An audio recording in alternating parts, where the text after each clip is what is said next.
Ala, kahon lang yung laman. Bakit ganun? Karton lang, guys. Hello guys, for today's video tayo ay bukas nitong parcel. Ayan. Binili ni ate na school supply. Ayan, sa TikTok. Mas mura kasi bumili sa TikTok to, diba? Sa TikTok mo siya binili. Alright, kasi maraming mapagpipilian talaga sa online. Mas maganda bumili kasi bukod sa mura na, marami ka pang mapipili na magaganda. Ayan.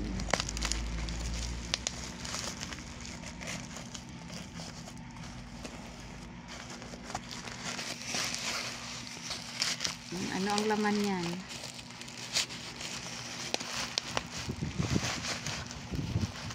Parang hindi ka nahihirapan.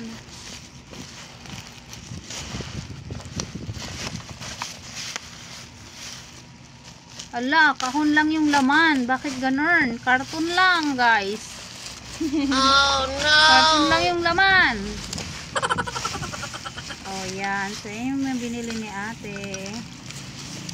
What's that? Wow. Transparent, Sticky notes. Sticky notes.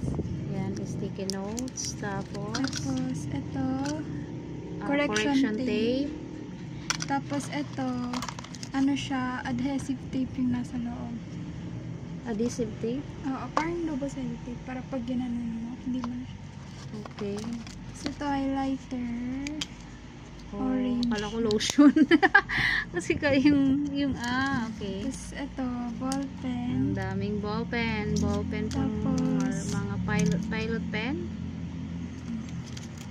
Siya, lahat siya daddy. Ito, siya, mechanical pencil, pang sulat. Okay. Di ba na yan? Na refill? Yan, ito highlighter din siya. Ayan. Tapos meron siyang Ito, red. Dalawang red.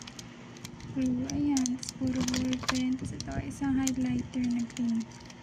Tapos ito, meron ding folder. Dalawang pink. yun. How much you spend? 276. Oh, diba? Ang dami niya nang nabili. For only 276. Yan. So, ayan lang guys. That's it in this video. Thank you so much for watching. Bye-bye!